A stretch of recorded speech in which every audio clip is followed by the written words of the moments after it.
Good evening, everybody. Welcome along to the opening round of the season for the T6 Porsche 992 GT3 Championship here from sunny Florida. It's going to be a fantastic way to kick off the season. Of course, last week was the opening round in the T6 Touring Championship, but we've gone to the Porsche 992s and hopefully a start of another enthralling championship battle. My name is Darragh Thacker, up in the commentary box on my lonesome this evening, taking you through all of the action that we're going to be seeing tonight. Of course, 10 minutes of qualifying, 2 25-minute races from what should be a really exciting season opener, but a calendar which should be a really exciting prospect for us, starting in Sebring, working our way across to Europe of Spa, Monza and Portimao. We'll end up going to Oschersleben, Bahrain, Daytona and hopefully Le Mans as well by the end of the season. All going well will be at Le Mans. That may change for a season finale come the start of June, but a fantastic looking calendar to whet our appetite. But we do start here at Sebring. Fantastic circuit, about 2 minutes in terms of the time that it'll take to get around this 3.7 mile circuit. The track record here in T6 is a 2 minute 1.594. We'll have to see if that is beaten tonight, but a track where the start finish straight isn't the longest. It's going to be a really interesting one to see where the overtakes can happen, and we're going to see a lot of them down at the hairpin at turn 6. Really important braking zone which gets you about a third of the way through the lap. You'll work your way towards the back of the track to Tower Turn and then towards Genterby and Bend, which will get you on towards Le Mans Curve, and then this Ullman Straight, a fantastic overtaking opportunity down Sunset Bend at the final corner. We'll see a lot of the drivers competing for maybe a race win on the final lap. Beautiful conditions here in Florida, 26 degrees centigrade all day long. Both races are clear as a day, so you wouldn't mind if it was that warm here in the UK right now. It is positively chilly, but hopefully we will see some of these drivers heat up the circuit somewhat in this qualifying session. We're getting towards the end of that qualifying session. In fact, currently the fastest lap time is a 2 minute 1.4. That is quicker than the lap record in T6 here, so really impressive to see Vajra getting himself to the front of the field. We've got Hertzis and Tokarev right towards the front of the field. Callum Cripps, it looks like he is on a lap at the moment. Let's see if he can be improving at all as he works his way through Cunningham Corner up towards Tower Turn. Tricky part of the racetrack. We're also looking at another few drivers on their lap times at the moment. Really important to get your session off to the best start and end it well as well. Callum Cripps then in his Richard & Co racing car coming towards the final turn at Sunset Bend. Only a couple of minutes left in qualifying. Got to get the lap times in pretty much now, otherwise you're not going to see them any improvements at all. Through the final corner, differing lines can be taken through there. We'll see how Cripps can do it. Grevitt trying to just about slide his way through the corner. Of course, he held that fastest lap time that we had at the start of the at the top of the show. Let's see if he can reclaim that pole position. I'm not too sure he can. He's going to jump up into P6. But it's not quite enough to get himself, or P7 I should say, but it's not quite enough to get himself to the front of the field. Callum Cripps goes third, and he's only just under a couple of tenths off of the pole time. He's alongside Callum Wilson up towards there. Those two have put themselves ahead of the likes of Hertis and Tokarev, who were inside the top three just a moment ago. Tight battle towards the front of the field though, less than 3 tenths separating our top 7 as we run our way through. Chris Grevitt going through the grass a touch as he looks to push the car right at the end of this session. Quite a few drivers in pit lane won't be improving on their fastest laps. It's fair to say we're not seeing many improvements elsewhere on the circuit at the moment. No green sectors lighting up that timing tower at the moment, but that can change. We'll have to see if some of these drivers who maybe didn't have the best of launches in qualifying, didn't have the best session, can maybe try and get themselves a little bit further up the order when it comes to the race conditions. It's going to be a really exciting one as we see Sebastian Hertis currently in P4 in the pit lane. Alex O'Grady, that's not the racing line.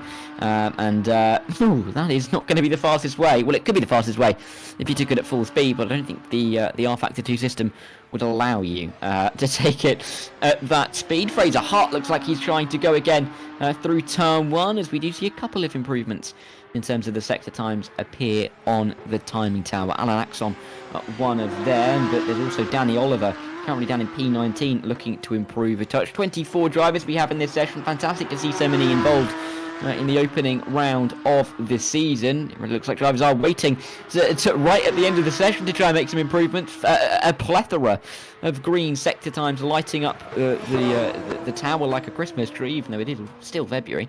We'll see what Fraser Hart can do on his final lap. Lap time be really good down there for Danny Oliver, who is improving 46.1 and a 32.5 through the first and the middle sectors. We're putting him about 8 tenths off through those two alone, so maybe looking to get himself towards that P11 region. Continue to see Fraser Hart work his way through. Purple sector time as well in the middle sector for current provisional pole sitter Saido Vaya. 32.159 is what gets him that purple accolade. Let's see if he can maybe just pull a little bit further away from Wilson, Cripps, Hertus, all of whom, of course, aren't going to be setting a faster lap time in pit lane. We're seeing improvements as well from Fraser Hart, as we can see, 45.6, 32.2. That is, barely off of the time from Saido Vaya, who has gone even faster. I think this could be a lap time good enough for P2 from Fraser Hart. Let's have to see if he can keep it up right towards the end of the session. The improvements coming, I think it was Caraveo towards the back of the field, Francesco going up into the top 15, and we see Roda Uhalal just about finish his lap time, good enough only for P18. Fraser Hart, the final driver to improve a lap time through the final corner. He comes. Is it going to be good enough for pole? I'm not too sure that it will be, but this could very much be good enough for the front row of the grid, up towards the line as the checkered flag does fly here at Sebring. Fraser Hart, where can he pop himself into? P7 only, lost a lot of time in that final sector. I'm not too sure what the sector time was, but he was running right on pace with, front row there, dropping down the order. Not exactly what he would have wanted at the end of that qualifying session. This is the qualifying results from a qualifying session which saw some highly competitive lap times. 4 drivers quicker in the end than the lap record that we were showing at the start of the stream. Saido Vaya, though, is the fastest of the lot. The Brabham Esports driver will take us to pole ahead of the 444 of Callum Wilson, who will be alongside him on the front row. 8 thousandths only split row number 2 with Callum Cripps just a little bit ahead of Sebastian Hertus, with Vlad Tokarev and Johan Kershon inside the top 6. In 4th and in 5th. Alex O'Grady and Chris Brevitt are on 7th and 8th ahead of Fraser Hart and Tobias Hoffman. Don't believe what you see. They're going to be 9th and 10th. Luke Mitchell and William Snowden will make up row number 6 to start the race. They are 11th and 12th ahead of Kyle Graff and Danny Oliver, alongside Francesco Caraveo inside the top 15. Alessandro Cappa, Alan Axon, Rada Uhalal, Carlo Messina and Nicholas Barale round out our top 20. Qualifying with Jordan Osborne, Samuel Newhouse, Luca Salustro and Alan Smith, I'm sure not the football commentator, but the number 92, rounding out the grid in 24th.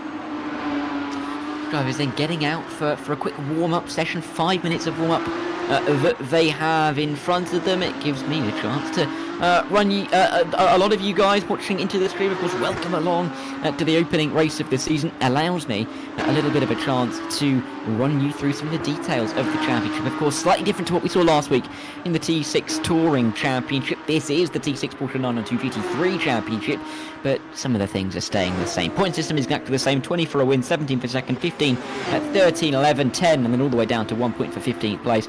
We've got a reverse grid between 6 and 12. We'll confirm that at the end of race 1. Keeps it exciting towards the front of the field. Drivers never know whether they're going to be making that cut or not. 25 minutes, 2 races in the evening, exactly the same as 1 week ago. Variable weather will occur throughout the season. Not quite here this evening. We saw how dry it is going to be. With no success ballast, it's going to be a really interesting way to run through the season to see if the same drivers can stay near the top and keep their consistency high. If you can stay near the top of the field and end up winning the championship, you're going to have £120 going into your back pocket. If you just miss out, £75 will be in order for P2, 50 for 3rd, 35 for 4th and £20 for 5th. Not a bad little payday for a little bit of fun on a Sunday night, but looking like it's going to be a fantastic calendar. Of course, bi-weekly. We'll be mirroring the Touring Championship in terms of round 1 of the Touring Championship was last week, round 1 of the GT3 Porsches will be this week, round 2 of the Touring will be next week, followed by round 2 with the Porsches, and we'll go like that all the way towards the end of the season. And of course, we've got to thank the sponsors, Phoenix Sim Racing and Demon Tweaks, who make these events possible, make this league possible. And of course, we have to thank Rich Weatherall for putting everything together. We can't really go a broadcast without thanking him, and of course Rich behind the cameras tonight, making the broadcast look absolutely wonderful for us. If you're in chat, let me know who you're going to be supporting this evening. Great to see a few of you already in the chat. Good evening to you, Tommy. Good evening to no username. Not too sure who you are, but you've got no username, and it's a very easy way to work out who you are. Jordan Osborne, of course, in the chat. Good to see Jordan here. Jan supporting the Brabham Squadron, and Nervesy supporting Fraser in this race. I'm presuming that's going to be Fraser Hart. I got a little bit confused because I think we used to have someone whose last name was Fraser. Well, that could be a different series. I'm getting myself confused. It's a Sunday night. It's been a long weekend. I could be tripping over myself. Runa supporting Brabham. The Clutter Desk is supporting Alan Smith. He's the team owner. Well, you've got to do that, really, don't you? And Zach supporting Fraser as well. Great to see all of you in the chat. Welcome in. Delighted that you're able to join us for the Sunday evening. Hopefully you enjoy the racing tonight and want to join us all season long as we go globe-trotting across the world. Starting, of course, in America, going to Europe. We're going to pop to Bahrain as well. Really looking forward to that race. It's the back end of this season. Ending all the way in June. It's going to feel like a longer season than it really is. Of course, only 8 rounds when you think about it. But we're going to be globetrotting. We're going to be having a lot of races. 16 in total, which means that by right, I mean, if you get 8 points for pole position, you get your fastest laps as well. Then therefore, if I do some quick maths, 24, 40 times 8, that's 320. We should have 344 points up for grabs. If that maths is wrong, then send an email in. But I think we've got that many points up for grabs. Lots to be won. And so many points for so many positions. More than half the grid will score in every single race. Exactly what we want to be seeing. Keeping it nice and competitive. Also great, though, to see 24 drivers here tonight. We want to see as big a grids as we possibly can throughout the season. And as we get ready to get going here, drivers just lining up on the grid. They're getting themselves going, and it gives us a chance to run through the grid at the start of what should hopefully be 25 minutes of enthralling racing. It's exactly the same as what we saw in qualifying. Solivaya and Callum Wilson on the front row ahead of Callum Cripps and Sebastian Hertus. That number 98 car will go and see if they can get, or he can get himself front 3 rows. It's Vlad Tokarev and Johan Gershon inside the top 6, with Brad Motorsport represented on row number 3. Chris Grevitt and Alex O'Grady make up row number 4. And so Cone goes flying on this formation. We've got Fraser Hart and Tobias Hoffman, Luke Mitchell and William Snowden inside our top 12, and that's the top half of the grid coming into this race. As it stands, Kyle Graf, Danny Oliver and Francesco Caravallo are in a point scoring position, but there's no guarantee that they're going to stay there in this race. Going to have to try and fight their way through a little bit, and we'll have to see if they can stay there. P16, of course, went to, I'll come back to you on that one, Alan Axel, René Hilal, Colin Messina and Nicholas Borelli inside the top 20. It was Alessandro Kappa in 16th place, of course, with the bottom 2 rows. Jordan Osborne, Samuel Newhouse, Lucas Salustro and Alan Smith inside the top 24. At the back of the field, but let's see what he can do to fight his way through today's field. 25 minutes will be on the clock. Standing start, of course. I was called out a little bit last season by the formation lap. Not this season. New year, new Darragh. To try and make sure that I am on top of things. Because the new year has never helped me before. You're going to have to give me a little bit of grace if I forget one or two of these things. Of course, you had Ashley Denman last week taking you the action at Monza. Zach Sweeney will hopefully be around this season to take you through some action as well. Pleased to say that you can join us, and myself and Zach are very pleased to have Ashley on board this season. Gives our voices a little bit of a break, and he did a fantastic job last week, even if he did get the name of the Lesmos slightly wrong. Down the Ulmer straight we will go then on this formation lap here at Sebring. 24 drivers getting themselves ready to race here For a season opener where, drivers' ambitions are high going into a new season, they may see themselves as championship contenders, at least as podium contenders, and with so many of the drivers right near the front in terms of the qualifying pace, we are going to see a lot of cars scrapping initially in this race. Don't forget, the reverse grid for race 2 means that even if Sadovaya, who got pole, runs away at the front of the field, he's going to be pegged back a touch, and he's going to have to fight his way through some kind of field to start race number 2. But they're going to run round the final corner and get themselves into their grid slots, ready to race for the opening round of this T6 992 Porsche GT3 Championship. It's a bit of a mouthful, but hey, hopefully this race is going to give us more than enough to talk about, as I think that's Hertus trying to get himself in the right spot on the grid. Final drivers just about lining up then. We'll have 25 minutes on the clock. Ready to get racing then, here at Sebring for the opening race of the season, the opening race of the year in these Porsche 992 GT3s. And the green flag drops and we are racing. Good start at the back, not a good start at all from our front row sitter, Callum Cripps. He's dropping down the order already. We've got Kurjan getting through. There's a crash on the front straight, a few cars towards the back of the field, dropping down already. O'Grady and Callum Wilson getting caught up in all of that. Tokarev from P5 looking to up the inside at turn number 1, as Vijay has got away cleanly in the lead. Difficulty on the clutch for some of these guys as the yellow flags do fly, but perfect from the front of the field. The pole sitter, the only driver, to still be in the same position that he started in. We've only been going 30 seconds in this race.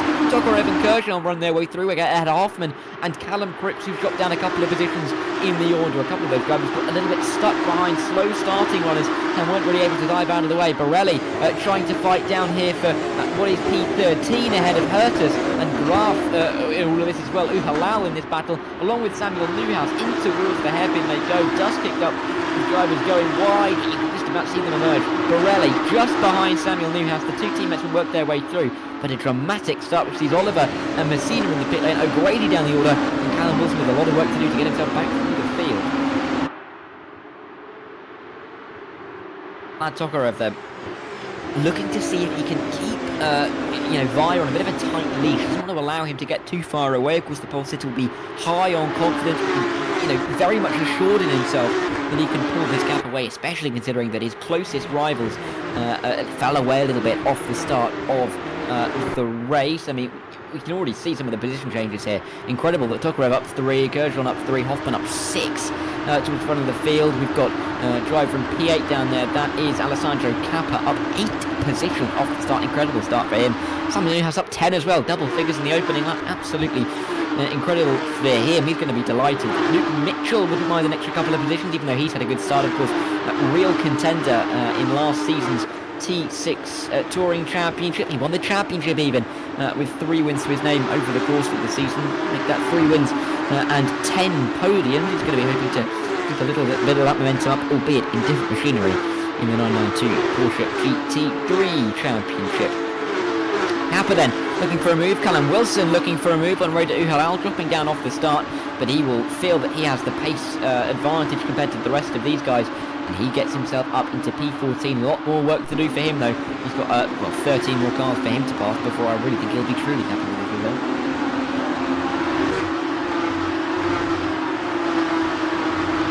And their way through the opening sector though, Sebastian Hersus dropping down from P4. We could see him getting stuck behind actually. It was a very good angle really, where we saw Callum Cripps struggling off the line, scarpering for any grip, and Hertus tried to make his way around, but he couldn't. He had to brake, and it ruined all of his momentum. Being stuck directly behind the slow starting car meant that he is going to fall further back than he otherwise would have wanted to. Borelli ends up bouncing his way through the field at the moment. You see he's just behind Callum Wilson. Callum Wilson overtaking him. P13. Can he try and keep this position? Around the outside he goes. In fact, he's trying to overtake Samuel Newhouse here. He's got that move done at Cunningham Corner. 3 cars in half a lap so far for Callum Wilson. Going to be tricky to overtake Alan Axon on this lap. He's a couple of seconds behind, but clearly flexing his pace muscles. Did he hold it? I'm not too sure. He had a big old slide. He has held it, but just as he got away there, he's had a massive rear slide through Tower Turn. Lucky to get away with it. Chris Grevitt down here in P15. He's dropped down a few spots. Will be looking to work his way through the order in his unlimited esports entry as well. But early stages here at Sebring, only 4 minutes have elapsed. Any more minutes worth of racing left to go. We have a yellow flag out. Who is that for? I'm not too sure. I'm going to try and look at the track map. The yellow flag has gone in. Clearly wasn't too much of an issue. Here it's even to finish lap number 2 of this race. Via still lead. Tokarev still in second. Kurjan still third. This should be a 13-minute race. 13 lap race. 25-minute race, of course. As we should be able to get that 13th lap in. 12 laps should take about 24 and a quarter minutes. Oh, there's contact between Hurters. Oh dear. And off goes William Snowden. And William Snowden, well, he's found an escape road, but he doesn't really want to escape from this race. Had a good start there. The littlest contact at turn 2, proving to be really quite costly. Samuel Newhouse and Gravit fighting at the moment as they work their way through turns 2 and 3. Newhouse, of course, defending from the slow starting Gravit, who will fancy his chances down at the hairpin of turn number 6. Yellow flag out again somewhere. There's nothing really popping out to me on the driver map, so we'll keep an eye on that. It doesn't really seem like there's too much there. Actually, no, it could be down at the back. Lucas Salustro, who has gone around down at turn 2. Looks like he's got that car back going again, as we see battling. Fraser Hurt trying to get himself up in front of these guys, but the fist fighting that's ongoing at the moment involving Grevitt and Barali is not helping his chances at all. Samuel Newhouse is one of those drivers that went around. I'm very sorry if I clearly missed that looking at the timing page. As Fraser Hart is still tracking his way through. Osborne just in behind as well. Don't catch him out from this little battle. These guys fighting over the minor points positions. Because of course from 16th down you get absolutely nothing. 15th really is a top prize for anybody a little bit further back in the order.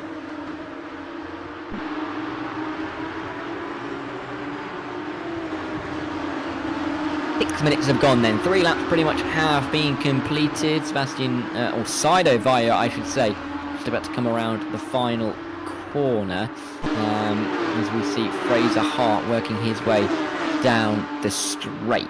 Bit of a clump of cars down here. Hart feigns to the inside. Doesn't really go for it in the end and will stay exactly where he is. Let's see if he can work his way back through the field, but his fans in the chat will be hoping that he does at least. As we jump back up to Sebastian Hurts, who of course had contact this time last lap at turn 2. Going to avoid a similar outcome with Luke Mitchell just in front of him. Mitchell having a fast start up 5, of course. As I said before, champion T6 Touring Championship last season. But with the pedigree behind him, he'll be looking to add to his list of accolades. He's the VMO BTCC. He's a race winner in the VMO BTCC. He's the GPV WC Formula Sprint 2 champion in 2023. He's a very accomplished driver, and he is in a bit of a fight at the moment. Callum Wilson in a fight of his own, trying to get through the field. And his next target, Alan Axon. He's closed those 2 seconds, and he's right on the tail of a driver who was P3 in that championship that Luke Mitchell won at the back end of 2024. Going to get himself into the top 10 outside at Cunningham Corner. We don't see that very often, and the contact shows why, but he's just about been able to get himself through. Fantastic little move there from Callum Wilson up into the top 10. He will now try and chase after chase down the 5-second gap to Cleo Graff, who's a little bit further up the order. Graff is that blue car just behind this battle involving Kappa, Hurtis and Mitchell. Hurtis up the inside, looking to Hurtis.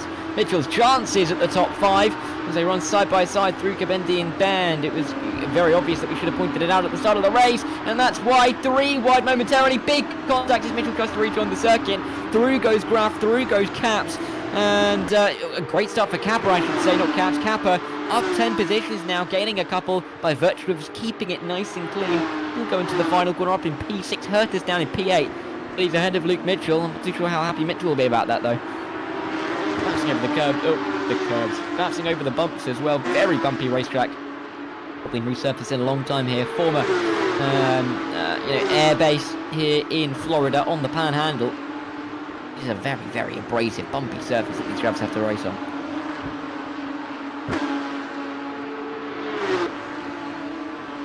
Nicholas Barale looking to try and get himself up the order from P14. He's already had a decent enough start. Started in P20 and is finding himself a little bit further up the field. You have a look at just a little bit further in this battle. Chris Grevitt fighting with Raider Uhalal, a driver who we saw a little bit of back end of, in last season. He's been around for a little while in T6. Great to see Raider back once again, the Moroccan driver. I think the sole African in tonight's race. Great to see the international flavour of T6 being called out. And Raider really embodies that. Great to see him in this race and running pretty well in the points in P12, top half of the order.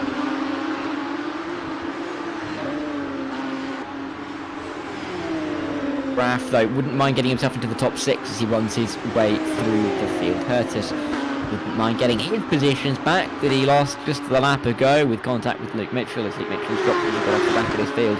But it is interesting that Kappa has been able to get a little bit away from the front of this trio of cars. Whilst they're not fighting, it's worth mentioning that we still do have Via at the top of the field. Tokarev and Kurjan second and third. They've stayed as they have been quite some time. Kurjan has the fastest lap to his name at the moment, and the point at this stage would be going in towards his pocket.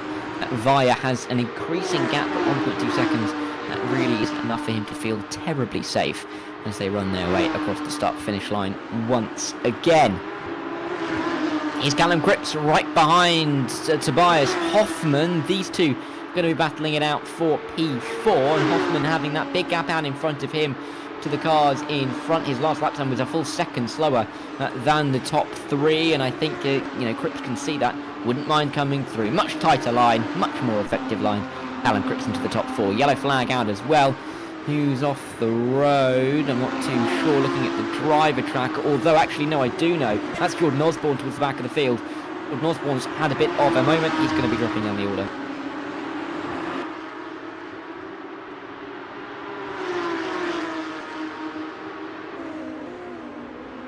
As they run their way through. Turn number 6 again. Johan Kurjan just dropping a little bit off the back of Tokarev. Doesn't want to be giving too much away in terms of lap time. Chris Grevett fighting away with Raider Uhalal down in towards turn number 6 as well. Grevett, the 006, up into the top 12. Very, very late braking move there from Barale. Has he stopped it? I think he has. He's up into the top 13. Raider Uhalal trying to come back at him though, but it's opened the door for Fraser Hart. P15 was where he occupied. P14 is where he's going. Maybe a P13 on the cars as well. He can work his way down into Cunningham Corner. Not anything on offer, but Uhalal shuffled back in the order after a big sand down at the hairpin at turn 6. Got to be careful as well because William Snowden, I should say, after his contact up at turn 2 a few laps ago, wouldn't mind trying to recover a few of those spots. And I've said that a lot, but a lot of the drivers dropping down the order through hook or by crook in the start of this race, trying to find their way back towards at least the points, maybe in their standards, at least the top 12, where they could be in position for reverse grid positions.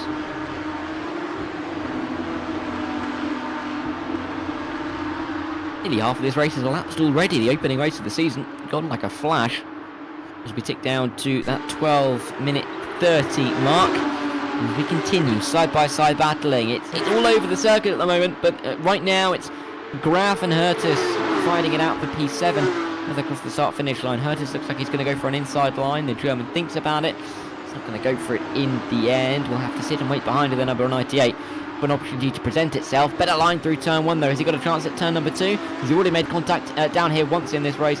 He's not going to make it twice, at least just yet. As Luke Mitchell looks to close up to this battle once again. Inside line at turn 2 and 3 is bold and brave though. 3 I should say is Hertus. He's not going to be able to make that move. He sits behind Graf for the time being. But he is not laying down about this one. He knows that if he can get through for P7, he can definitely have a chance at Kappa for P6. With Kappa, who didn't qualify particularly well, but showing some fantastic race pace and some great racing now as well. Hotel in the background of the shot there, down at turn 6. Here at Sebring. And I said the hotel, the main hotel. The circuit hotel, if you will. Oh, as we see cars off the road. Alex O'Grady will be seeing this in front of him. I think that could have been Barale. Indeed, it was Barale going wide. I mean, he'd already had last lap a bit of an issue down there with sending it on Raider Uhalal as Alex O'Grady now tries to fight with, who is that? That is William Snowden as they work their way into Cunningham Corner. These guys all closing up to the back of this battle for the back end of the point. And unless they can find themselves an extra few positions in the final 10 minutes or so, they will finish start where they finish in race number 1. Alex O'Grady through on William Snowden up into P16, and Snowden travelled back once again. He'd feel like he has the pace to go a little bit further up the order. Drivers in and around him have also struggled off the start, are just slowing his progress. Alex O'Grady up into P16. Can he get himself into the points in the next lap and a half? Let's see. Big send to the inside from William Snowden. He gets that position back at the Le Mans curve. But can he hold it down the Allman? Let's wait and find out. It's a long, long run down towards Sunset Bend. All contact as they make their way towards the corner. More contact, door-to-door contact it is. As O'Grady is just ahead, he's trying to close that gap. He just about does close that gap, but back down the inside comes Snowden. Big contact into the corner. Snowden barges his way to the inside. So that's my position, and takes it with both hands up into P16, but these two losing heaps of time to the cars in front. Snowden goes wide, Snowden hits the wall, Snowden's off the road, Snowden's on his roof. That was dramatic, wasn't it? It looked like he had the position, and then it looked like he was in the wall, and then he was upside down. I mean, a good place to be upside down, though, once you run into the pit lane. Worst places to be. But that will be William Snowden basically out of contention in this race. Right then, Graf in P7, back up to this battle. We've kind of got these two, fist fight brawls of trains at the moment. One up here for P6, one for P11, 13. Really everybody in that mid-pack fighting over the reverse grid points and top 15 points. Really are snapping it out at the moment. 9 minutes 30 left on the clock. More than enough time for these battles to be sorted out.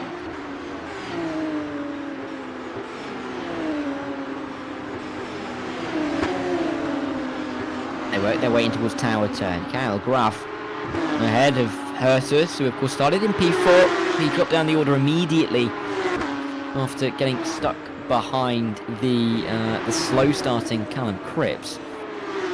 But is now trying to recover a couple of those positions. Been struggling of late. Of course, the contact between himself and Luke Mitchell allowed Kappa and Graf to come through. Now he's searching for those positions for himself once again, but he's got enough time to think about it, line it up, and maybe go for it towards the end of this race. 5 laps it is to go. All laps will take us 8 minutes and 10, give or take, and our leader Cedo Vaya will cross the line with roughly 8 minutes 20, as you can just about see him in the distance there. In fact, I think that was Callum Cripps in the distance. Yeah, so he's crossed the line a little bit earlier. Definitely 5 to go then. Here at Sebring. 13 lap races to kick off the season. Graf a little bit wide at turn number 1. Mitchell trying to gain back, but Hertus really trying to force the move here. If these two battle a little bit, Mitchell may be invited back into the fray.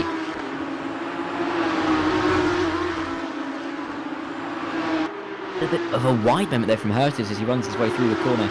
And just about wiggles his way. Quick word on the drivers who are in the pit lane, of course, not going to finish this race, or at least not in any competitive nature. Snowden, Samuel Newhouse, Oliver, and of course, driving 24th, Carlo Nixini, apologies Carlo, right towards the back of the field. They will start P21 to 24 and make up the back 2 roads for race number 2. Everybody else racing for position of where they will start.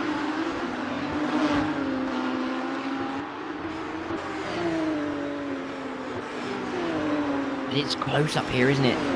Between this battle for P6 and 7, really is enthralling to see Graf keeping Kappa on his toes. Battles have kind of widened a little bit further back. The gaps you can see, then they grab it to Axon a second and a half, then a second to Hart, 1.3 to Halal, 1.3 again, 1 second to O'Grady. The gap's widening a touch, but still only about a second between Vaya and Tokarev at the front of the field. Tokarev not being able to put Vaya under any sort of pressure at the moment. This is the closest battle in the race.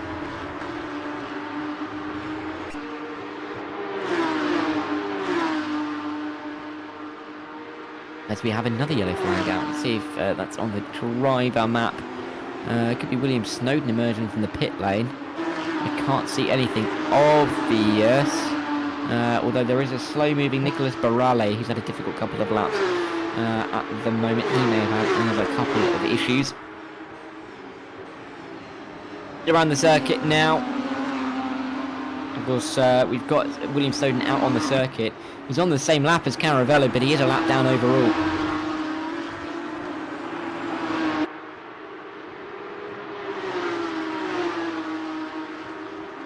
We get our way towards the front of the field. 6 minutes to go. I was going for the timing tower to see if there's anything of note. And really, necessarily, Callum Wilson setting a fastest final sector on that last lap, showing that he's still got pace in the back pocket.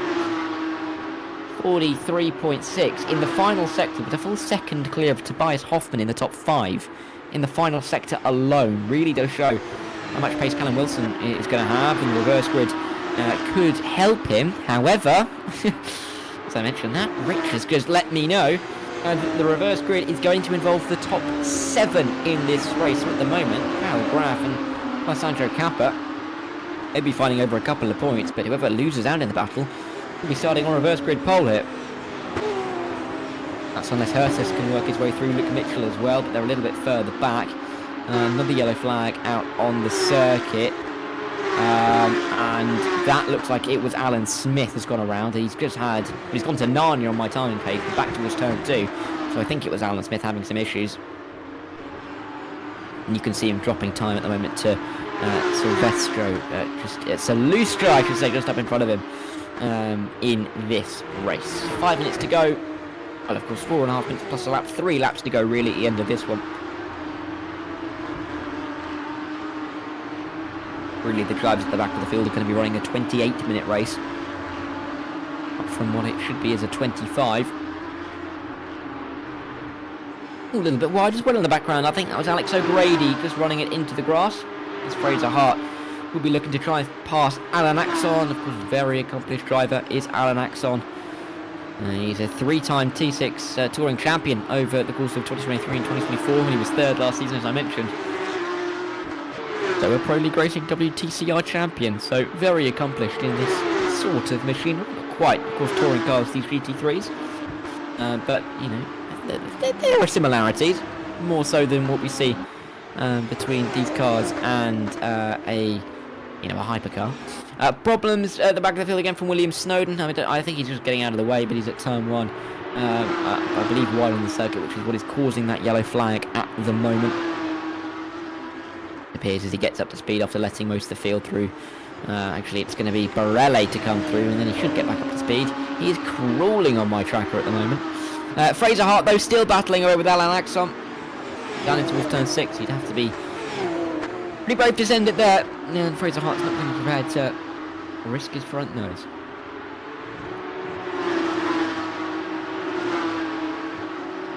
His chances up towards Cunningham Corner, though. Let's see if he's going to take them. Again, I doubt it, though. A little bit too far back at this stage.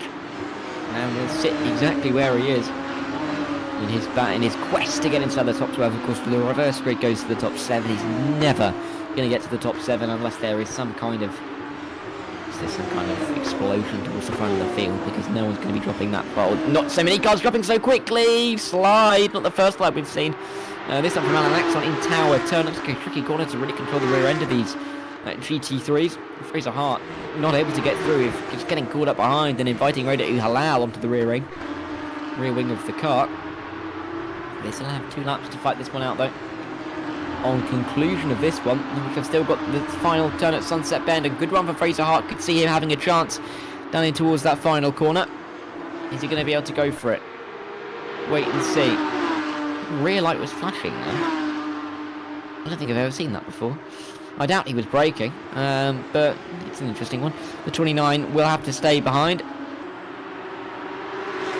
I'm trying to think about plot out where he's going to try and make this move in the end. Not going to come easy to him. You've got to really curate your overtakes here at Sebring. They're not going to come as easily to you as you'd like, as easily as we'll see at circuits like Bahrain towards the end of the season. Long straights, heavy braking zones.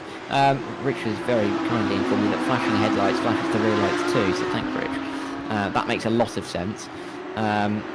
Well, I mean, it makes sense in terms of visually, but then again, that doesn't make any sense, because why would the rear light flash? But I guess it's your lights flashing. Anyway, we'll come back to that. It's not quite your road car, is it? That'd be concerning to the driver behind if you started flashing your rear lights. Anyway, Vlad Tokarev still tracking Tadej Vaja, our pole sitter, in this race for possibly the win. He's going to have to make the move on the final lap, though. I can't see him making it in the final couple of corners of this lap.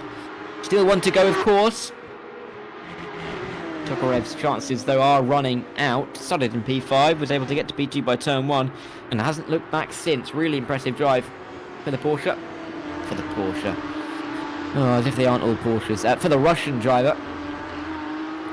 Getting towards the front of the field. I believe he's also the only Russian in the series. That's according to my info, and of the drivers we don't have the info from, I don't think there's any names that strike me as Russian, although you never do know. I'm going to go on that presumption. If I'm wrong, someone please let me know. Radio Halal, as I was mentioning, the sole Moroccan, and I believe sole African in the series, is getting a point on his for his start to the championship. As it stands in P15, wouldn't mind getting through on Alex O'Grady though. Tight little battle for P12, of course, headed by Alan Axon. Not quite able to come through yet. As the timer's about to hit 0, means we're officially on the final lap of the race. Don't worry, guys. It needs to start ticking up that timer. It's now gone to the checkered flag. We will get to the checkered flag when the drivers come to the line. But it shows that we are on the white flag lap here. The opening round of the season at Sebring. Darragh has really delivered after getting pole position, showing exactly the pace that he showed in qualifying. And showed that he's just not a one-lap merchant. Could do it in the race as well. And even though he's kicking up a little bit of dirt, that's just him extending the track limits a touch where it can suit him. These are not really big mistakes. As they come in towards Cunningham Corner, Darragh really has it to lose here as he runs through. Corners before he is able to call himself a race winner, the first race winner of the season, and I think he's got the Friesland flag actually in his rear window. I think he does the Friesland logo. Which is always nice to see, a little bit of Dutch flag knowledge for you all. Darragh, I presume a citizen of the Friesland. He will be very proud, I'm sure, to take home the opening win of the season. Just a couple more turns for him. And, a native to an area near the Assen circuit. We're not that close to the Assen in terms of the characteristics of this circuit, but he has been kicking some Assen in this opening race. He's going to win the opening race as he comes through Sunset Bend, and Darragh picks up all 20 points, one for pole as well. And he's your opening race winner of the season, championship leader as well. Darragh, the number 2. Great result for him in the Brabham Motorsports entry. Tokarev with P2 after a good result for him. He tracked Via all the way but wasn't able really to lay a glove on him. Kurjon and Callum Cripps make up 3rd and 4th. Tobias Hoffman across the line in 5th. Alessandro Kappa up 10 to finish in 6th. He'll be on the front row in the reverse grid, and Graf will be on reverse grid pole as he finishes in 7th. Herters, Wilson and Grevitt round out the top 10. This is Luke Mitchell running out of steam towards the end, but he's got P11 in the bag. Alan Axon will hold off Fraser Hart. 12 and 13, Rada Uhalal and Alex O'Grady will round out the top 15, and Alex O'Grady, the final point scorer, of course, down there in 15th. We've still got Barelle, Osborne, Salustro, Smith and Caravello to come, along with Snowden, who I believe is still out there on the circuit. He is with the last driver to cross the start-finish line, unless he is already crossed the start-finish line. Although I think no, he's not. Via's only just about got to turn 6. We'll see Jordan Osborne cross the line, but really impressive result from Sido. Great way to kick off his championship campaign. Tokarev in P2. Kershon, a podium in his opening race, I'm sure he'll be pleased about that. And fastest lap as well gives him an extra point for his back pocket. It's Kershon's 7th year on rFactor 2, and he's never won a race. Very interesting. He's got a Ferrari cap signed. Oh, I love this fact. Ferrari cap signed by Timothy Andonovsky, Dennis Jordan, and Alex Siebel. Of course, they are Scuderia Ferrari esports drivers. Big in the VEC. Virtual Endurance Championship are that Ferrari team, but I'll come back to that point. Sadovaya and Vlad Tokarev, along with Johan Kershon, were your podium sitters after the opening race here at Sebring. Callum Cripps and Tobias Hoffman were 4th and 5th. Kappa and Graf, 6th and 7th.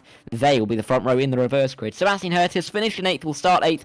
The same can be said for the rest of the field. Finish where they start. Callum Wilson in 9th, and it was, of course, 10th place for Chris Grevitt. 11th for Luke Mitchell and 12th for Alan Axon. Fraser Hart, Rhoda Uhalal and Alex O'Grady, the point sitters in the top 15, with Nicholas Barelli, Jordan Osborne, Lucas Alustro, Alan Smith and Francesco Caraveo finishing the race, not in the points. William Snowden was two laps down in the end, and Samuel Newhouse, Danny Oliver, Carlo Messina, not seeing the checkered flag, will be starting for race number 2 in just a few minutes' time. Don't go far, though. We're going to take a short break here on the broadcast. We'll be back in a couple of minutes for race 2, and hopefully we're going to get as much action as we did at the start of race number 1. Stick around. We'll be back in a little bit.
Welcome back here to Sebring, and for the start of race number 2 here for the opening round of the T6 Porsche 992 GT3 Championship in 2025. Delighted that you've been able to stick around and you're joining us here for what should hopefully be a second thrilling instalment of the season. 16 races going all the way into the start of June. The season is, starting right here. A couple of cars still in the pit lane trying to get themselves onto the grid, it seems. Is that people for it? Looks like it could be. Not really keen as to see Callum Wilson in that pit box as everybody is loading onto the grid. We're still waiting for Hoffman, Uhalal and Grady to get themselves onto the grid. Make that just Uhalal and O'Grady. Make that just O'Grady. Make that everybody's now on the grid. And we should be able to get going for the full formation lap. That perfect timing. And it gives us enough time to run here through the grid. 24 cars starting this one for race number 2. And they're going to be led from the front by Kyle Graf in the number 48. Alessandro Cappa gained 10 in race number 1. Only needs to gain 1 in race number 2 to get the win. Hoffman and Callum Cripps make up row number 2. Then it's a reverse of the podium in 5th, 6th and 7th. Johan Kerja on 3rd in race 1, 5th on the grid. Tokarev and Via 2nd and 1st, 6th and 7th. Sebastian Hertus just missed out on the reverse grid. Will start where he finished in P8. Callum Wilson and Chris Gravitt are in 9th and 10th. It's an unlimited motorsports 10, 11, 12 with Luke Mitchell and Alan Axon following on row number 6. Got Rhoda Uhalal and Alex O'Grady on row 7 ahead of Nicholas Barali. A bit of an up and down race for him in the Team Raptor Virtual Racing entry. Jordan Osborne, who joins him on the 8th row of the grid. Lucas Salustro and Alan Smith make up row 9 as Smith gains 6 positions in the opening race. He's just ahead of Francesco Caraveo and William Snowden, who are in the top 20. It'll be Samuel Newhouse, Danny Oliver, Matteo Dentea and Carlo Messina. The 24 drivers make up this field. Just before we left, I quickly mentioned that Johan Kerjon said he had a Ferrari cap signed by Timothy Andonovsky, and that is, cooler to me than others. Of course, for those of you who don't know, Andonovsky, Des Jordan, Alex Siebel, they are Ferrari drivers, particularly on this rFactor 2 platform, big in Formula Sim racing, in the primary rFactor 2 Formula 1 simulator, the World Championship over there. Also, the Virtual Endurance Championship on rFactor 2 that has been running for nearly 2 decades now. Really prestigious event that I am also lucky enough to be able to broadcast. But Andonovsky made a move once in a race in Bahrain that I was commentating on, and that move got put onto the Ferrari Esports Instagram accounts, and I got sent messages about it because people saw that and thought, I recognise that person. But that's all I know about Andonovsky, and that is enough waffle, really, to get us towards the grid now. Around the final corner will come at sunset there, and we'll be able to get going for 25 minutes worth of racing. Of course, pole sitter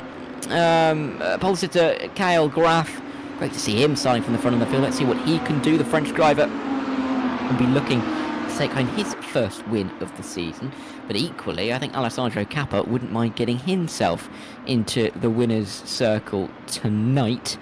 I'm going to go under the presumption that Alessandro Cappa is Italian, but I'm very open to being wrong on that one.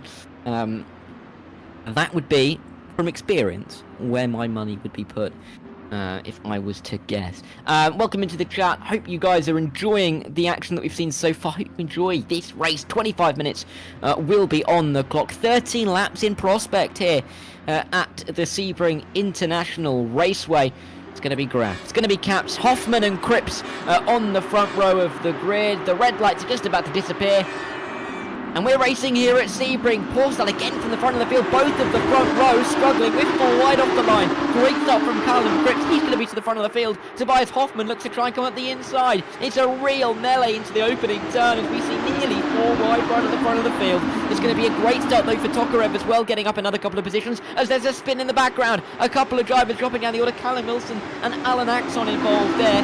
Cripps though up to the lead of the race. Started before exactly where he needs to be. Not really needing to make that kind of little mistake though. Tobias Hoffman right on his tail as they run through turn number 5. Alessandro Cappa looking to recover from that poor getaway and get himself back to the top 2. He's trailing Tobias Hoffman, but he's looking for the outside line down in towards the hairpin. Not going to find it. Diving back to the inside line. Is he going to send it late on the brakes? Not quite. Going to think better of it and stay in P3. But dramatic opening scenes once again. Difficulties on the opening lap. Oh, Grevitt's gone around. Grevitt spins around. Hurtis is around as well. And we've got a few drivers who are almost casualties to their own successes at the start of some of these races. And Grevitt has survived. It was just the difficult spin for Samuel Hurtis towards the back of the field. Sebastian Hurtis, I should say. And Hurtis will be right towards the rear, along with Axel, along with Smith, who had a difficult start, and with Callum Wilson as well. All of whom didn't really, weren't able to point it in a straight line from the word go. Opening lap coming towards an end, but Johan Kerjon, P3 in race 1, still under pressure. Graf for P4. Kerjon around the outside at Genteby and Bent. That's a fantastic overtake from the number 15 driver. The Frenchman making moves when he needs to. And he's getting away from the podium sitters, his fellow podium sitters in race number 1. There's now a Carpenter himself and pole sitter and race 1 winner Vaya and Tokarev as well in 6th and in 7th. They will keep themselves very much in contention though if they can get past Graf, who of course started in pole position on the start of this same lap. Luke Mitchell in P10 looking to make moves as well, but he's been overtaken by Barale, who's gone from 15th to 7th, 15th to 8th I should say, up 7 in a fantastic walk for him. Side by side further back, Danny Oliver looking for moves as he is kind of been sandwiched between Caraveo and Jordan Osborne as they work their way towards turn number 1. Osborne will get an inside line, you'd say, because Oliver's gone for the outside line, diving back to the inside line, trying to make a move on Caraveo, not going to make it stick there. And the Italian just about going to stay ahead, bouncing through the grass though. Is not necessarily comfortable for him. As they run through turn 2, Danny Oliver says, well, I'll take an inside line there, and he'll get the position up to speed 13. He's got it done. A little bit of contact as well between Caraveo and Osborne as they run their way through turn 2. And they're just about going to single file their way out towards turn number 6. And Wilson then looking to try and recover some positions. He needs to, of course, after that difficult start. Indeed, looks like it's going to be his. Samuel Newhouse is in. Oh, he's in.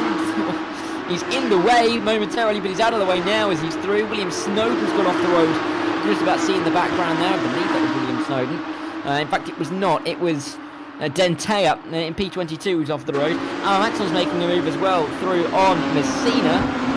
If he can get this one to stick. Oh, no, it's actually Dentea himself.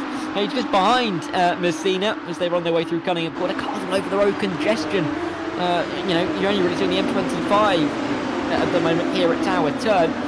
Car after car flowing through, barely anything to separate these guys. And they all started, well, they finished in race number 1. Shows how competitive this series is going to be all season long. Sebastian Hurtis down in P20. Not the start he needed. Oh no, big spin. Who is that? That is going to be Jordan Osborne coming around. That's going to allow Hurtis another couple of positions up the order, but it's going to affect the likes of Snowden and Dentea in that battle as well. All a little bit contested on the exit in towards the Mont curve. We'll leave those guys scrapping towards the back and have a look at the battles towards the front of the field. Trido Vaya, of course, pole sitter, race 1 winner.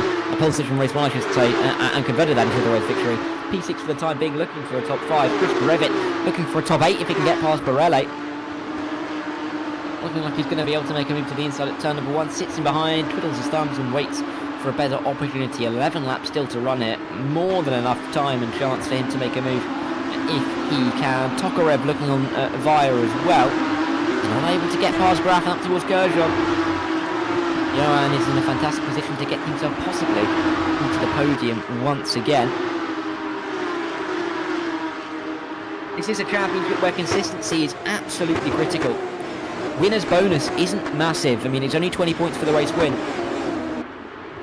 10 points for P6. So, it's not the biggest bonus at all. The championship can stay very tight for a very long time.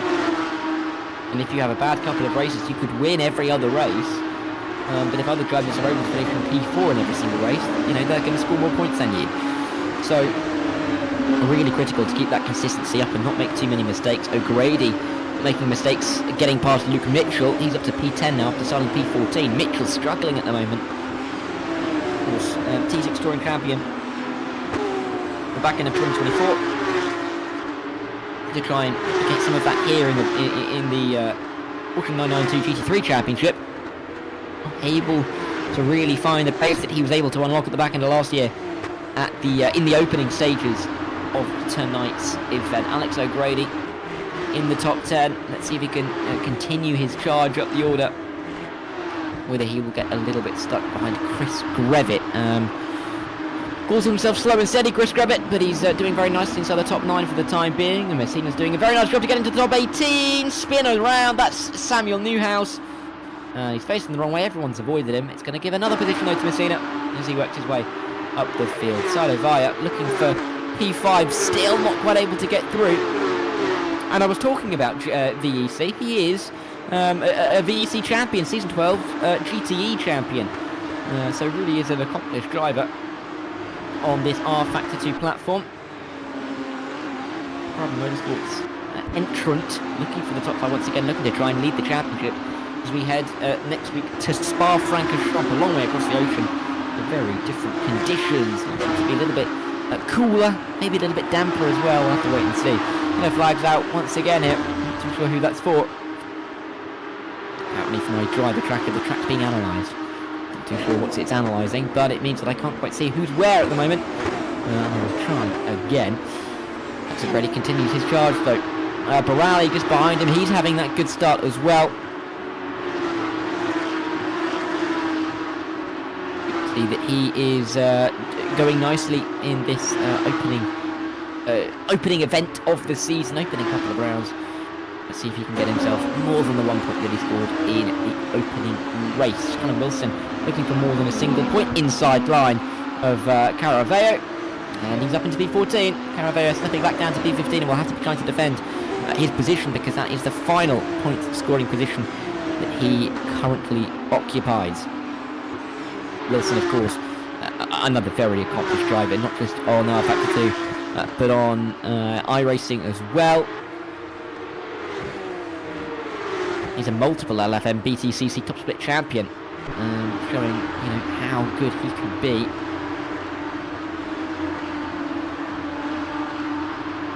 See if he can keep up this kind of pace momentum, get himself towards the top 10 once again. Definitely a competitive driver, and was last season in the Touring Championship.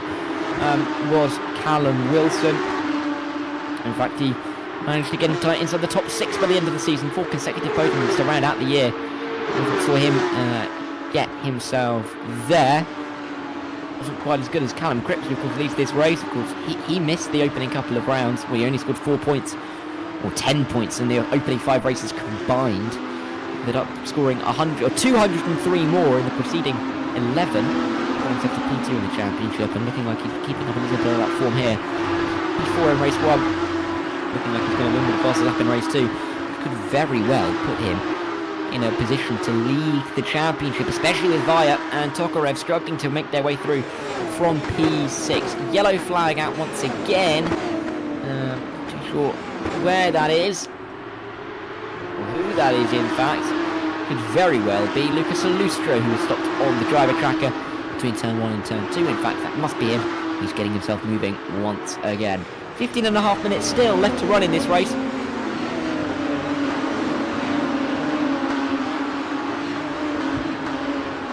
Vaya still trying to find a way through. It's not quite been able to unpick the lock that is Graf at the moment. The pole sitter for this second race dropped down immediately with that poor start. The Frenchman is doing his best, as that is going to be Jordan Osborne getting out of the way and letting everybody lap him, making sure that he doesn't get himself too involved. He is not going to score points in this race. There is some kind of pile-up, which you're unlikely to get here at Sebring. Wide circuit. A bit stranger things have happened at sea. A million miles away from the Bermuda Triangle. Stranger things have happened in there. But Avaya then ahead of Tokarev, as those two continue to match each other. I don't think they've been more than about 1.2, 1.3 seconds apart all evening long to this point, and we've been racing upwards of 35 minutes now. Actually, probably more like 40 minutes with the extra lap that we did in race 1. 27 minutes or so was the opening race time. We've been going for nearly 11 here, so yeah, pretty much 40 minutes worth of racing. unable to separate so far. Though just not been able to get the advantage on Via. Via was able to get through on him in the opening lap here for race 2. Russian just stuck for the time being. Stagnant in P7. Let's see if he can work his way up into the top 5 in the coming couple of laps. Kurjan as well hasn't really been able to make too many moves on Alessandro Cappa.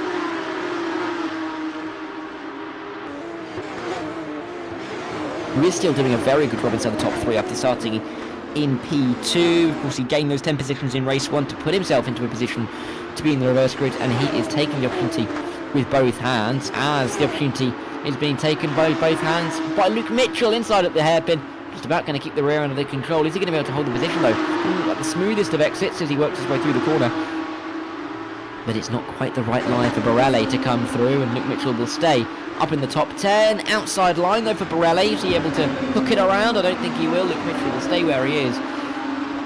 Continue onwards, and the T6 Touring Champion from last season is up into the top 10 and looking to try and gain himself a few more points than he was able to afford himself in the opening race of the season. And count out Oliver though as he works his way through the field. It's not Oliver, that's right. Halal already making his way through. Daniel Oliver just the car behind. And then you've got the fast charging Callum Wilson in P14. Tight little train here for P10. You can very much see it chopping and changing significantly over the next 13 minutes. Oh, it's Nicholas Borelli. He's gone around. There's big contact. Oh, and he's been hit by both Oliver and Wilson. He's just about going to right it. Oh, it's not the best. Oh, it's not the best of redraws in terms of his, putting his nose into a wall. But he got heavily hit there. Let's hope there's not too much damage on the car for Oliver and Wilson. This is the standard damage model that we're running here.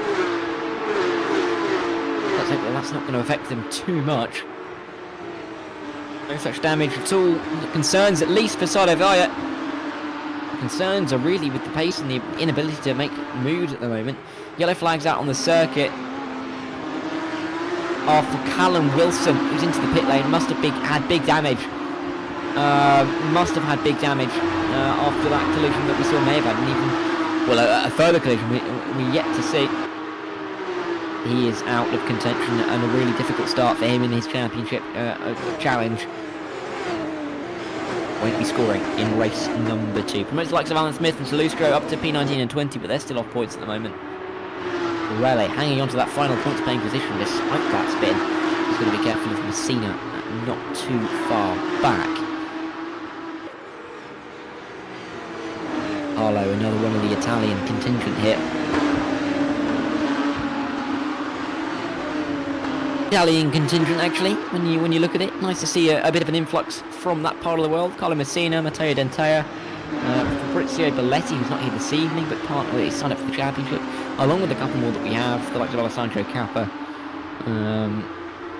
as well, Francesco Caraveo, Nicholas Borelli. Great to see so many Italians getting involved. To build a little bit of a community up at the moment.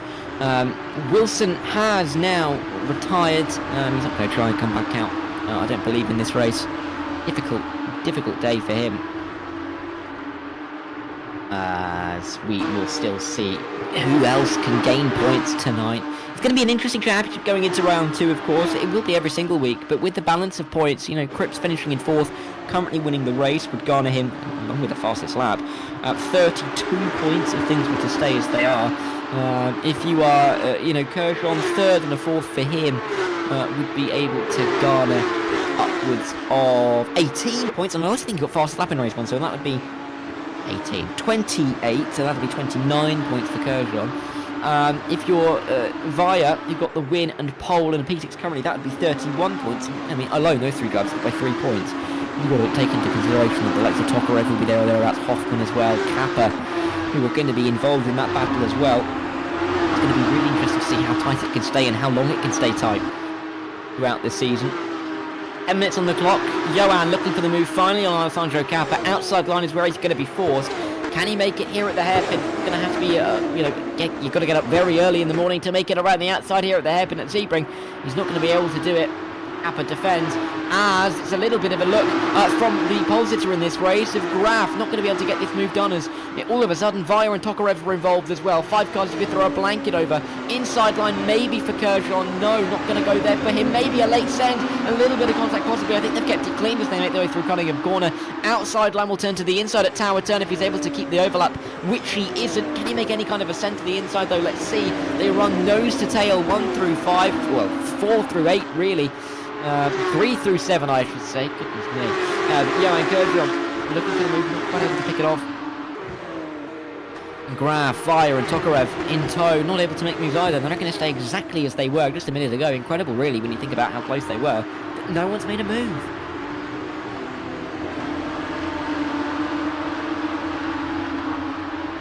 Up they come then of the Le Mans curve and down towards Sunset Bend. It looks like that Tokarev is looking for a bit of a move here on Via. Can he get this one done? See, I don't think he will, because Via's defending that inside line into Sunset Bend. Is that going to allow the Russian Tokarev to get a better run through the final corner and towards turn 1? I don't think it will, because he's taking a wide line. He's going to get a better exit in terms of the exit speed, though, so he could have a chance as there's a look up the inside. Is there any inside gap for Kershaw? Up in front, he's going to dive to the inside there as Kappa goes to the outside. Inside line for the Frenchman. P3 looks like it is. Further back, Tokarev can't quite make the move, but they're still side by side. Kappa up the inside. Now it's going to be Graf up the inside. Of course, lost the lead on that one. Trying to get himself back to the top 4. Around the outside, looping it into the podium to Kershaw from race 1. Not able to do it, and somehow again, it's the same positions they were in a lap ago. Absolutely incredible to see these guys unable to make some of these moves stick. 5 laps remain here at Sebring, but with the battling that's ongoing, the gap is growing to Hoffman and to Callum Cripps up in front. They are feeling ever safer in the lead and in second place. They're going to be loving seeing this battle in behind them.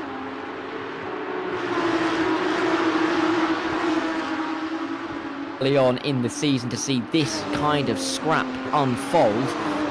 They will know as well there's a big gap back between Alex O'Grady and Luke Mitchell of nearly 10 seconds, so even if they have a bit of a spin, they should be able to keep themselves inside the top 10. As Kappa continues to defend, Johan not able to find the way through. Trail Hoffman, who's going to be absolutely loving life at the moment, being able to run away at the front of this train just a little bit. Bias is going to be, seeing those cars disappear ever further into the rear view mirror and really loving what he's seeing.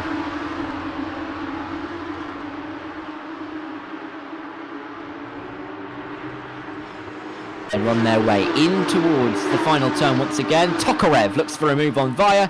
He's got the move done on Side Via, unless the Dutchman can come back down the inside. Closing gap. Going to work out for the number 2, and finally Vlad Tokarev gets a move done on Sido Via. It's taken him nearly 50 minutes here. Over 45 minutes to get a move done, but he's done it. And can he pick up the extra point or so? Thanks to the position. I'll have to wait and see if he can hold it. 4 to go. They run their way through turn number 1 once again.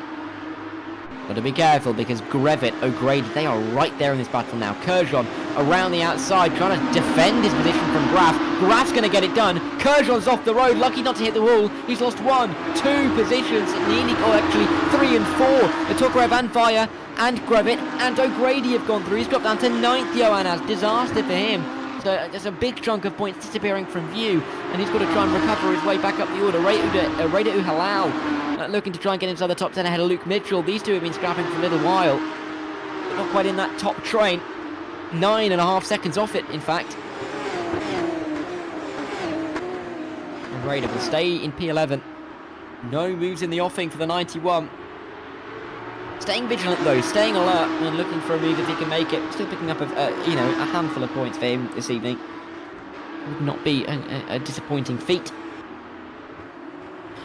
We look a little bit further back. Borelli looking to try and fight alongside Caraveo. And they do battle it out. Yellow flag. Who is that for? I'm not too sure. Oh, actually, I think it's going to be Matteo Dentea. Dentea's just appeared from Narnia on my screen. He may have gone a little bit wide, so far off the road. The driver tracker didn't even see he was there. very well could have been Dentea having some big issues. Vaya not having as many big issues, but he is behind Tokarev. Want to be ahead, albeit, you know, with the pole, with the win, he gained 4 points on the Russian in the opening race. And currently sitting in, in P5 and P6. Tokarev would only gain 1, so the advantage still would be with Vaya, not with the advantage he'd want it to be. Halal wants to get into P10. It's going to have to go the long way around though on Luke Mitchell, and they were, you know, rubbing doors really, weren't they? As they made their way down the Ormond Straight. And Raider not able to make that move stick. Got to be careful because Sebastian Hertus right on his tail on the German driver, looking to try and find a way through. I think he may be able to get himself through here. Let's see, inside on at turn 1 is going to be his. Is he able to make it work for him? The answer is very much yes, and Halal's going to have to settle for P12. He went for P10. It's in fact turned into a position loss. And the number 98 recovering after a couple of difficult starts. We'll see where he can get to. I think really the cap for him will be P10 and Luke Mitchell, because that is a big old gap, isn't it, up in front. I call him German, by the way. He's French. I'm sorry if I called him German. Chris Gravit's gone around. That's what the yellow flag was for, and he's going to drop right off that train with Grady Kerjon. You know, via Tokarev, that whole train. He will come back onto the circuit ahead of Luke Mitchell. I do apologise if I called Hertus German. I'm getting confused there. Tobias Hoffman is, of course, German. So I do heavily apologise. Tokarev, though, working his way through. Trying to get after the likes of Hoffman, but he's got to get through on Graf and Kappa first. Front row from the start of this race, now occupying 3rd and 4th. With only 2 laps to go at the end of this one. Time is ebbing away from these drivers. They want to get these moves done, they're going to have to do it now. There is Callum Cripps in the distance, you can just about see him up there.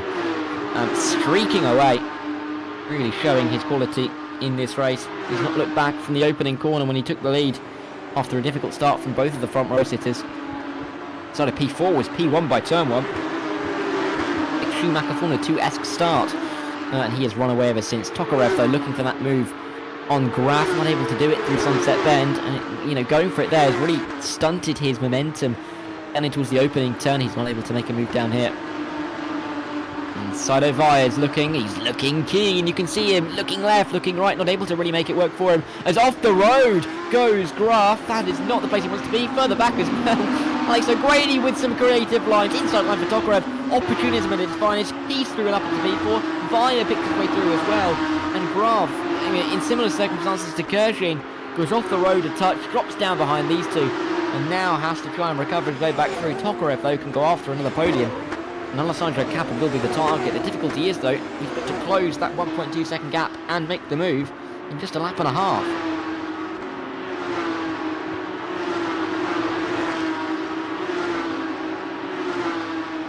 Yellow flags are out somewhere on the circuit. That is for... Who is that? It is for Caraveo. Francesco Caraveo down there.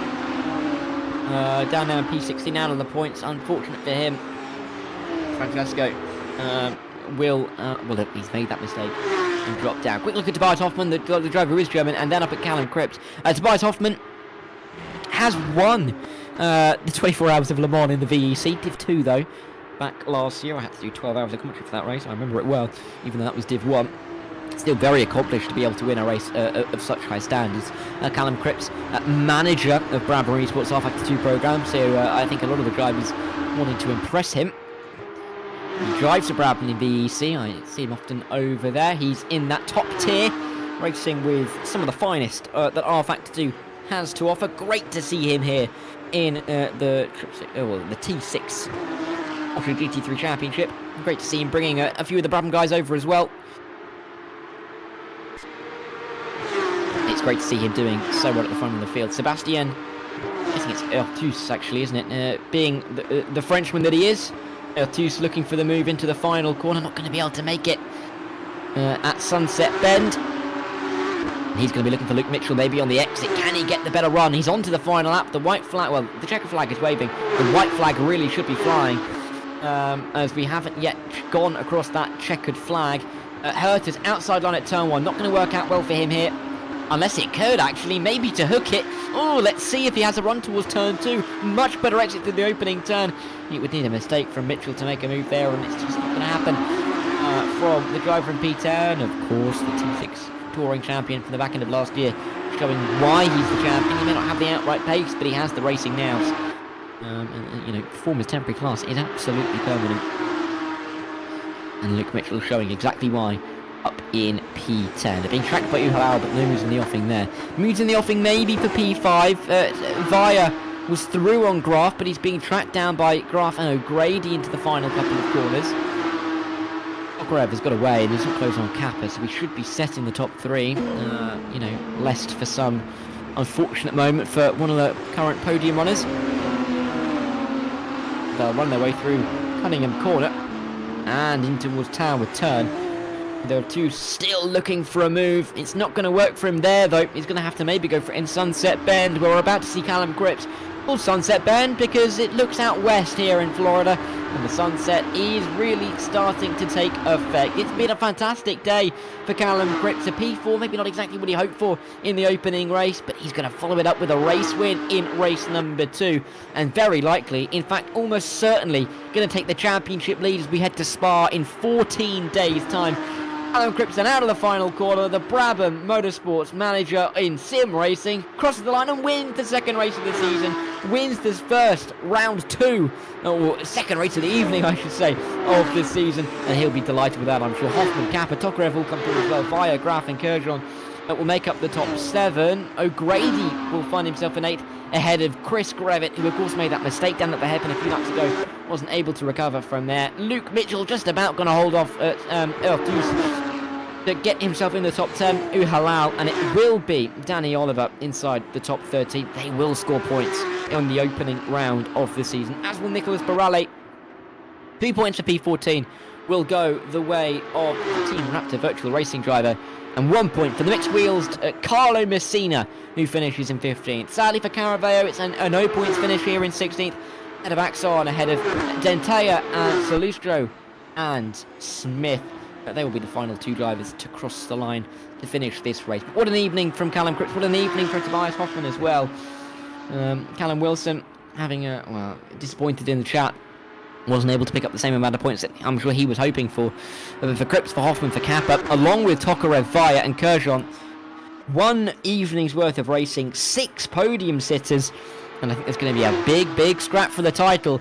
A big scrap for the championship lead going into Spa next week. Who's going to be able to emerge from the Ardennes Forest in the championship lead? We'll have to wait and see. But a fantastic opening evening, capped off with a win from Callum Cripps after 13 laps in his number 69 car. Tobias Hoffman in P2 in the number 44, ahead of Alessandro Kappa, who rounded out the podium after his great result in race 1 enabled him to get into that reverse grid front row. Vlad Tokarev, P2 in race 1, P4 in race 2, Via 1 race 1 was P5 in race 2. KL Graf and Johan Kurjan went from 3rd in race 1 to 7th in race 2. Still a decent enough evening for him. O'Grady, Chris Grevitt and Luke Mitchell are the drivers rounding out our top 10. Sebastian Ertus in 11th, ahead of Raider Uhalal and Danny Oliver. Nicholas Barelle and Carlo Messina in the top 15. They will all score points. Francesco Caraveo, Alan Axon, Matteo Denteo, Lucas Alustro and Alan Smith all finished the race, but no points for them. 4 non-finishers in race number 2. Callum Wilson, William Snowden, Jordan Osborne and Samuel Newhouse. Difficult evenings for them.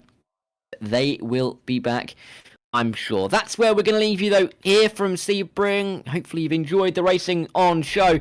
We've got to, of course, thank the sponsors who make these broadcasts possible. Phoenix Sim Racing and Demon Tweaks. Next week, we're heading to the Ardennes Forest. Great to see the zoom in to the circuit, into the east of Belgium, Spa-Francorchamps. Can't wait for that one. We'll see you in 14 days' time. Don't forget, next week, in 7 days' time, same place, on the T6 YouTube channel, it will be a resumption of the T6 Touring Championship after the opening round 7 days ago. But my thanks for you all watching along. With thanks, of course, to the sponsors, and thanks to Rich Weatherall behind the cameras, running the league as well, doing an absolutely stellar job as always. We'll see you at Spa in 14 days' time in the T6 Porsche GT3 Championship, but for now, it's a goodbye.